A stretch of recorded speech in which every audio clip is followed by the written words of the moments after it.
কবরে মনকার নেকির আসার আগে একজন ফেরেশতা আসবে, তার নাম হলো বাদন রে হযরতে নোমান ফেরেশতা। ইনি যখন আপনার কবরের ভিতরে প্রবেশ করবে, যখন আপনার মসজিদের পাশে জানাজা পড়ে কবরে যখন রাখবে, একজন ফেরেশতা চলে আসবে আপনার মসজিদের মধ্যে, নাম হলো নোমান ফেরেশতা। ডাক দে বলবে, বান্দা ওঠো, মুসলমান আলম আল কাদরি, এই মাহবুব আলম আল কাদরি সাহেব ওঠো। উঠে বড় উঠাইবে রে বান্দা, উঠায়া দুইটা কাগজ তার হাতের মধ্যে থাকবে, একটা হলো নেকির কাগজ, একটা হলো বদির কাগজ। এই দুইটা কাগজ তার হাতের মধ্যে থাকবে। বলে, বান্দা এই নাও লেখো।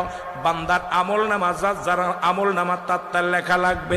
আমরা জানি কেরামন কাতিবিন লিখে রাখছে, এটা আপনার কাছে পৌঁছায় দেওয়া হবে, এটা আপনার নিজ হাতে লেখা লাগবে। বান্দা যখন উঠে ডাকবে, যখন ডাক শুনিয়া উঠবে, বান্দা ডাকতে বলবো, ও আল্লাহর ফেরেশতা, তুমি আমারে ডাকছো।